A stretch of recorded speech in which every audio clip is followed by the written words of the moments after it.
Last వీడియోలో 16 ఏళ్ల వయసు వ్యక్తి గురించి చెబుతూ మధ్యలో ఆగిపోయింది.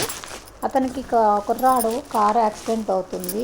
వెన్నెముక పనిచేయకుండా అయిపోతుంది.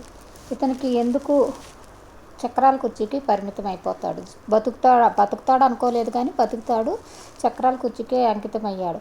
7.5 ఏళ్ల తర్వాత 23వ ఏట అతని తల్లి ఎడ్గర్ కేసీని కన్సల్ట్ చేస్తుంది.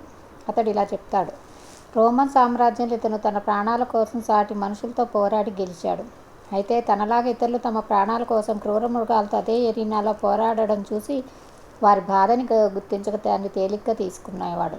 అందువల్ల ఈ ఆత్మీయ జీవితంలో తనలోని బాధని చూసుకుని దాన్ని తేలికగా తీసుకుంటుంది. ఇలా తేలికగా తీసుకునే స్వభావం ఆ తర్వాతి జన్మలో అమెరికన్ రెవల్యూషన్ సమయంలో ధైర్యవంతుడైన మిలిటరీ ఆఫీసర్గా ఉంటూ ఇతను సాధించాల్సిన గుణాలు ఉత్సాహంగా ఉండడం, ప్రతిదీ క్రమశిక్షణగా చేయడం, చేతిలో ఉన్నదాన్ని ఏదో విధంగా ఉపయోగించుకోవడం, కష్టాలలోంచి బయటపడే ప్రయత్నం చేయడం అనే స్వభావాలు సంపాదించుకునేదాకా ఆ కర్మ ఫలితం వేచి ఉంటుంది.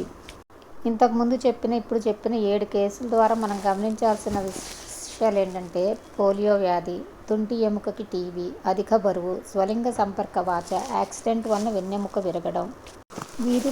వీటిలో ఎవరు కూడా పుట్టుకతో ఈ వ్యాధితో పుట్టలేదు. పుట్టిన కొంతకాలానికి 6 నెలల నుంచి 36 సంవత్సరాల్లోగా ఈ వ్యాధులు వచ్చాయి.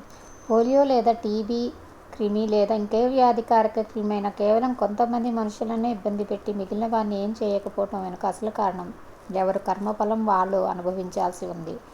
వారినే అది బాధించవలసి ఉంటుంది.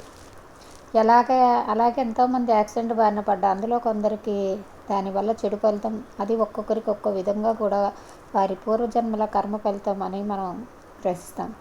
కొందరు చర్మం గీకుకుపోకుండా కూడా యాక్సిడెంట్ నుంచి తప్పించుకుంటే మరికొందరు కాలో చెయ్యో పోగొట్టుకుంటారు. కర్మ ఫలితాలను నమ్మేవారికి ఇది కొంత ఊరట కలిగించే విషయం. అయితే ఎగతాళిగా నవ్వినందుకు ఇంత ఫలితం ఉంటుంది, ఇది కర్మకి మించి ఫలితం కదా అని మనకు అనిపిస్తుంది. ప్రతి జీవిలో ఉండే ఆత్మ పరమాత్మే. మరో జీవిని చూసి నవ్వడం అంటే పరమాత్మని చూసి నవ్వడమే. ఇది ఇతర జీవాలు తమ కర్మఫలంలో చిక్కుకున్న సందర్భాలని సానుభూతిగా చూసి అర్థం చేసుకోకుండా వారి ఆత్మగౌరవం దెబ్బతీసే విధంగా వారిలోని దైవత్వాన్ని మరచి నమ్మడం అనే పాపం చేయడం సముచితం కాదన్నది ప్రకృతి నియమం. దాన్ని ఉల్లంఘిస్తే ఈ మేరకి ప్రకృతి మన ఆత్మల్ని సరిదిద్దాల్సిన అవసరం ఉంది కాబట్టి అందులో భాగంగానే శిక్షలుగా తోచి ఈ వ్యాధులు, ఇబ్బందులు సంభవిస్తాయి. అంతేకాకుండా తను ఎవరిని చూసి నవ్వుతున్నాడో వారికన్నా తను గొప్ప అని భావించడం ద్వారా నవ్వుతాడు. ఇతరులను ఎగతాళి చేయడం అంటే మనల్ని వారికన్నా గొప్పగా భావించడం అదే స్థితిలో ఉన్న ఒకరు ఒకరిని చూసి నవ్వరు కదా. నాలికతో, నోటితో, మాటలతో